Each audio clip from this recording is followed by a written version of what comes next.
Welcome to Facing the Canon. My guest on the programme is Christopher Ash, writer-in-residence at Tyndale House, Cambridge. And we are going to be talking about the book of Job in the Bible.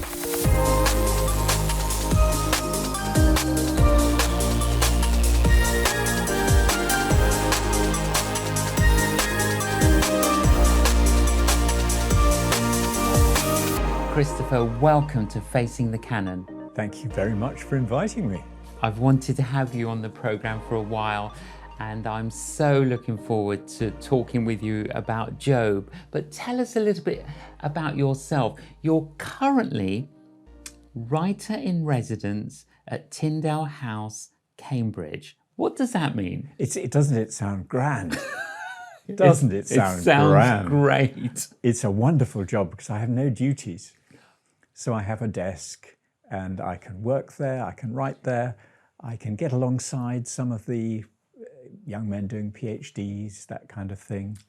I pray with a couple of men there each week, and it's a joy to be part of it. And Carolyn, my wife, has a pastoral role with the young women's staff as well. So it's a happy place. And Tyndale House, what is it? Tyndale House is a biblical studies research library and scholarly community seeking to really praying that the world will take the Bible seriously. I've known it for many, many years because my wife, Killy, lived in the vicarage, One Selwyn Gardens, just literally round the corner from there. And for some years, my desk was opposite there. I would look out over this magnificent vicarage.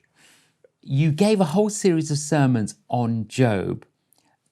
And was that the beginning of you engaging with the story of Job? Yes, it was. I read a little book by Bob File called How Does God Treat His Friends?, which was a fascinating title. And I just began to be gripped by this astonishing book. And so I preached a little series of, I think it was 7 sermons at All Saints Little Shelford, where I was the minister. And it just began to be gripped by it and kept coming back to this extraordinary story of undeserved suffering and of God's grace and faithfulness. Well, since those sermons, you've done a lot of thinking about Job and a lot of reflecting and a lot of writing. And this, your commentary, my daughter-in-law, Ellen, her father said it's the best book that he's ever read because it deeply impacted him. And then other, I suppose, versions of the Job story, Journey Through Job. But I love the title of this one, Trusting God in the Darkness. Just tell us, Christopher, what's the difference between all these three? Sure. So Trusting God in the Darkness was originally published in the UK, and this was the North American version.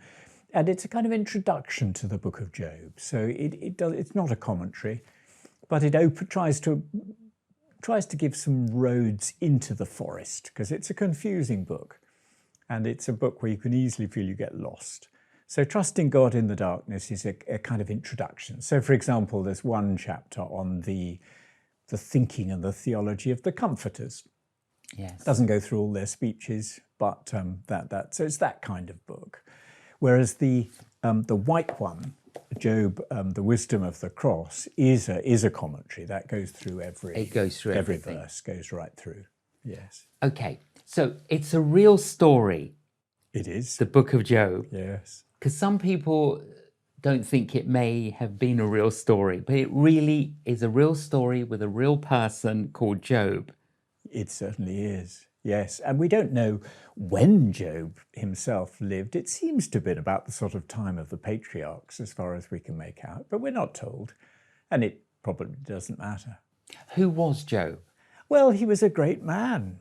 He doesn't seem to have lived in Israel, but he's described as the greatest man in the East, and he's obviously a very significant figure. He's a sort of Adam on a regional scale. He's a kind of significant leader, highly respected. And he was obviously a very great man. He was a landowner. He had a big, prosperous family. He was a just and righteous man. He trusted God. Remarkable. Now, the big puzzle of the story is, of course, Satan going to God. Well, first of all, how is it possible that Satan could have access to God and heaven? Yes, because you get these strange heaven scenes in chapters 1 and 2, these two scenes where the sons of God, who seem to be a bit like cabinet ministers, governing the world with God, as it were, in the chair. God is clearly in charge. There's no question about that. But Satan seems to have a role there. It's this extraordinary sense that God governs the universe through all sorts of different powers, some of whom are evil, and yet they do God's will, even though they themselves are evil. And Satan seems to have a role a bit like a public accuser. His job seems to be sort of to test and to see whether people are genuine. And Satan is horrible and malicious and hateful. But in Luther's phrase, he's God's Satan. He can't help being God's Satan. And even in his malice, he serves God's purposes somehow. But then there's this conversation about this man, Job, who is righteous. And then, of course, Satan says, and if you let me have him, we'll see whether he really believes in you and follows you and loves you. Why did God allow Job to be tested with so much suffering? That is the big question. It is, isn't it? Because you read chapter 1 and you think, oh, this is terrible. Why did God say yes to this? And then you get to chapter 2 and it's even worse because he loses his health. When Satan says, well, we haven't hurt him enough, why does God effectively not give the okay for further suffering? Well, can you just remind us, Christopher, how does it go? He started losing what and then went on to lose? Yes, well, in the first scene on earth, after the heavenly scene where Satan says to God, we need to test him, we need to see whether he's genuine or whether he's just pretending to follow you because he gets a nice car out of it or that kind of thing. And he then loses his wealth, his considerable wealth, and he loses his children. And it's a combination, it's a terrible story of suffering, of a combination of what we would call natural disasters and terrorism or war, really. And he loses all those. And then Satan says to the Lord, we haven't tested him enough. He's still got his health. How do we know that he's genuine, that he really worships you simply because you're God, rather than just for what he gets out of it? And so in the second pair of scenes, he loses his health. And at the end of chapter 2, we see him on the rubbish heap outside the city, scratching himself because he's so desperately sick. But Christopher, God allowed this to happen. Yeah. Why? Yes. And I think probably we have to say that we don't know. The nearest we get is that it's something to do with the glory of God, that it needs to be seen by the universe that this man is a genuine worshipper. And there's something, I think, very profound about that, fulfilled in Jesus. We see Jesus giving everything, losing everything for his love for the Father and his love for those he's dying for. And we know then that this is genuine. He really does this. He can't be in it for what he gets out of it. And there's a carryover to believers today that, in a sense, when everything's going well, it's very hard to distinguish someone who's just in church because they've got a good life. And it's quite nice to be respectable and for people to think you're pious. But then suffering comes and you see somebody trusting God through suffering. A bit like that title that Crossway gave to that book, Trusting God in the Darkness. You see somebody trusting God in the darkness and you think, oh, this is genuine. This is the kind of faith that will bring glory to God. So there's something it's partly why I keep coming back to the book, because it's so healthy for us to come face to face with that. But obviously, Job struggled within what was going on, and he struggled to kind of make sense of it all. Yes. And many, many times throughout the book, it appears that God is silent. Yes, yes. And Job does struggle. And you have these endless speeches, and as you go through them, you think, oh, he's really struggling. And the fascinating thing about Job is that I remember one writer saying he's not suffering because he's sinned. That's what his friends say. They say, you must have sinned secretly. You're not as respectable as you look. You must have done some rubbish things secretly. That's why you're suffering. And that's not true. On the other hand, in his sufferings, he does say things he ought not to say. And so at the end of the book, you see him repenting of some of the things he said, which he shouldn't have said. So it's a very, in a sense, the difference between Job and the friends is that the friends have this very nice tight system. If I do good, it's like a slot machine. I put my goodness into the slot machine and blessing will come out. If I put badness into the slot machine, curses will come out. That's their system. It's very simple. So if I'm experiencing bad things, I must have done something bad to deserve it. That's their system. Job begins by thinking the same thing, but he's willing to learn. And so he's grappling with this, wondering, why is it this undeserved suffering? What's going on? So if we apply it, Christopher, to today, those of us listening to this conversation now, going through a difficult time in their personal lives, in their families. So how do we respond? What is it that we need to learn from the book of Job in terms of our response to God and the situation that we find ourselves in? When we're trying to help somebody going through a hard time. Yes. One of the frightening things I think about the book of Job is the way in which, when you read the speeches of the comforters, they keep saying things that I could imagine myself saying. That's the slightly scary thing. And so we'll constantly be challenging people and saying, well, you better search your history and see what you've done wrong that has deserved this. And I've come across this in Christian circles where people say it was all Job's fault. He didn't have enough faith. He wasn't good enough. And if he'd been better and had more faith, then everything would have been fine, which is a cruel error.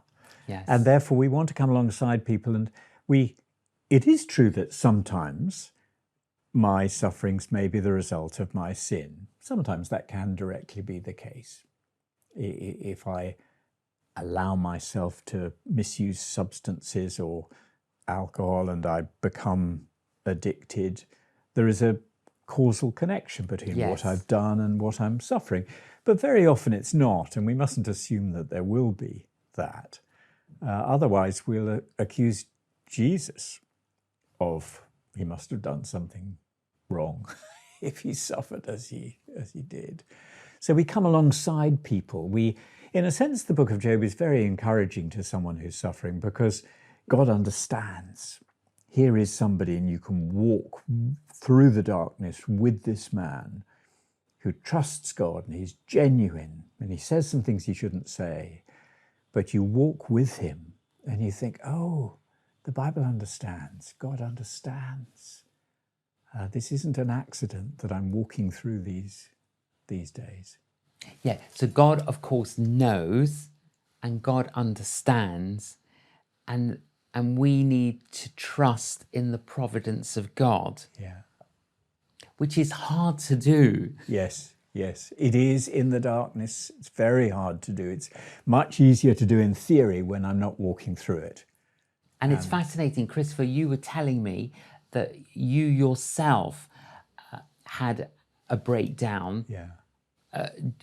And you learnt a lot Yes, ironically, I was writing the commentary on Job, and in 2012, I think you'd probably call it a nervous breakdown. There were all Yes. sorts of reasons, but they were dark days. And there was a sort of strange appropriateness about walking through Job. You know, I'd wake up in the morning and think, oh no, I've got to write on another speech in Job. But there is an appropriateness about that. It means there's something real. Sometimes I use I don't know if it's all right to use this analogy, between a sort of armchair discussion. I mean, in a sense, we're sitting here now and everything's fine. We've just had a nice cup of coffee where, you know, we can talk about these things. And what I sometimes call metaphorically, a sort of wheelchair discussion, you know, where somebody's actually going through hard times. And the book of Job is for those who are going through that. So the friends come along, they try and give him advice. It's not helpful. His wife says to him, look, you should curse God. Yeah. Now, that's pretty extreme. Yes, yes. So she was out of order. Yes, I think so. His wife only has a sort of bit part in the book. It's hard to know what to make of her. But certainly when she says, curse God and die, that's not right. And Job rightly rebukes her and says, no, you shouldn't say that. That would be a wrong thing to say. You can understand why she's not the first person in the world to wish that the sufferings of someone they love would come to an end. But it's a wrong thing to do. Job comes close to it, doesn't he? In chapter 3. He does. He laments. It's very dark. I remember when I first preached Job chapter 3, it was an evening service in All Saints, Little Shelford, and we had no music. It was weird. I don't know if it was the right thing to do, but we didn't sing at all. And it was, I think, strangely appropriate and rather powerful, actually, as we walked with Job through the darkest of his laments. What was God endeavoring to do and teach Job throughout this time? Was he trying to prove his faith? What was going on? I suppose the clearest indication is at the end, right in chapter 42, where God rebukes the comforters, the friends, says, you haven't spoken rightly about me, as my servant Job has. And there's a sense in which, even though Job has said things he shouldn't have said, his heart is right. He's trusting God, even through the ups and downs and the misery and the hardship. And there's a sense in which at the end, when he says, my ears had heard of you, I'd heard of you with the hearing of the ear, Yes, but now and my the eye eyes sees you. There's something, he knows God better, more deeply somehow through that. And eventually you kind of get to the end and it's like, oh dear, you can't wait for it. Things do get restored. What was the turning point in the story? Was God waiting for some kind of attitude change in Job before he began to restore? There's no indication of that, I don't think. I mean, there are some high points. Chapter 19 would be the most famous. I know that my Redeemer lives, that Handel picked up in Handel's Messiah very appropriately. And that is a high point. But then Job goes back into all sorts of struggles afterwards. So it's not just a simple getting better and better. It's a sort of all the ups and downs that human suffering do to a believer. I don't know why. I mean, by the time you get to the end of the speeches, Job makes his summing up speech in chapters 29, 30, 31. And it's a kind of final speech for the defense, really. And then this man Elihu comes in and makes speeches in chapters 32 to 37. And people disagree as to what they make of Elihu. I think he's a good guy. I think he's a kind of prophetic figure, a bit like an Elijah, but lots of people disagree. But then the Lord speaks, in chapters 38, 39, 40, 41. And why does that come there? I don't think we're really told. The Lord is sovereign over it all. He's governing it all. And presumably the conclusion comes when God wants it to come. How would you explain, Christopher, what is the sovereignty of God? I've often found it helpful to think in the Lord's Prayer when we pray, your will be done on earth as in heaven.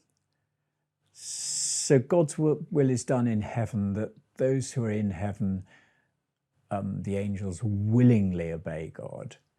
And God's will is done on earth. Nothing happens on earth outside of God's will. There's no second God. Satan isn't on a par. It's not like the Empire and the Republic in Star Wars fighting it out. You never quite know who's going to win. God is sovereign, that's clearly true.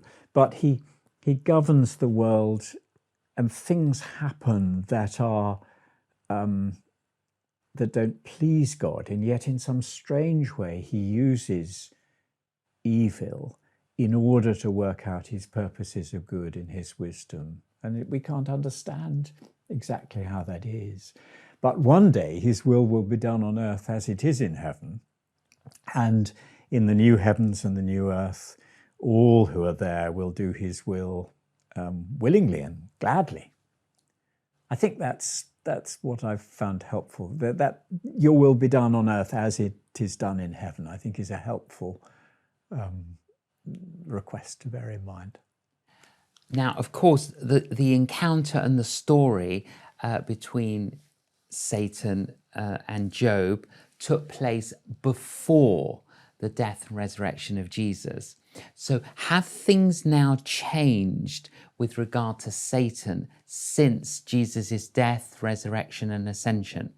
Yeah, it's a really interesting question, that. So in the book of Revelation, we have that image of Satan being cast out of heaven, presumably as a consequence of the victory of the cross. And it's almost as though Satan has sort of lost his place at the cabinet table that he seems to have in chapters 1 and 2. He seems to have this kind of role, and he's cast out of heaven. So in one sense, the victory of the cross means Satan knows his days are few. He knows his days are numbered. And yet, when Jesus was going to the cross, he said to Simon Peter, Satan has asked to sift you, the disciples, plural. And the implication is that he's been given permission to do that, because Jesus doesn't say, Satan has asked to sift you, but my Father's told him he can't. He says, Satan's asked to sift you, but I have prayed for you. Yes. Praying that you'll be restored and so on. So although something has changed because of the victory of the cross, we're not yet at the end. And there's still this sense that Satan is asking and being allowed in God's sovereignty to sift and test disciples. And what a beautiful thought that Jesus is praying for us. Yes. That's mind-blowing, yes, isn't it? Yes, and it's better than the Father just saying to Satan, no, you can't test them. I'm going to make sure they all have an easy life. There's something wonderful about going through the darkness and knowing Jesus is praying for me and walking with me. And therefore also, Christopher, if the Lord is allowing something, he's allowing it for a purpose. Yes, yes. And we don't always know. We know that it'll be for his glory. I've been enjoying a City Alight song where the refrain is for his glory and my good. And somehow the combination of God's glory, which is for my good, is a very powerful one. So how can we stir up faith instead of being sunk by fear? Because you can read the story and they're like, oh, I hope that doesn't happen to me. Yes. And in one sense, there's an intensity about the sufferings of Job, which is not normal. and it prefigures the sufferings of Jesus, which are even worse. And it's not that Christians generally lose all their possessions, all their children and their health. That doesn't, most of us, even in our worst days, read Job's sufferings and think, well, I haven't had that. So there is something very extreme about it. But I think the faith of knowing that God has caused by his Spirit this book to be written, this story to be told, this story to happen, that God has caused that, and he's done it for his glory. And maybe we can talk about the very end of the book, where there's a restoration. Yes. In a moment. Would that be good to talk about that? Please wrap up with that. I think that will be good. So it's fascinating because at the very end, there's this wonderful restoration, and Job he has more children, and his daughters are stunningly beautiful, and his goods are restored and doubled, and it's a sort of wonderful kind of almost over the top restoration at the end. And I think it's really important in terms of the shape of the whole Bible to bear in mind that that is waiting for Jesus to return. That's a kind of picture of what happens when Jesus returns, that's what's going to happen. And when that happens, we'll look, as Paul says, back on the sufferings and think, no, it's right, they were light and short-lived by comparison. And it gives us hope. It gives us hope. It really does. I've not shown you these. I had 40 questions for you, all thought out. But what's great is, these are all my 40 questions on the book of Job, that actually the answers are in here. It is a long and complicated book, isn't it? No, but it's something I think sometimes we have to work hard and go through it. Yes. But thank you so much for sharing with us some of your insights from many years of reflection and prayer and study. It's been great to have you on Facing the Canon. Thank you for joining us. Thank you for asking me. I hope that's inspired you and encouraged you. As with all my questions, I'm so grateful we've got all these commentaries and books that we can dig deeper into. Please join us again next week as I interview Christopher Ash on the Book of Psalms. Thank you for joining us. See you next week.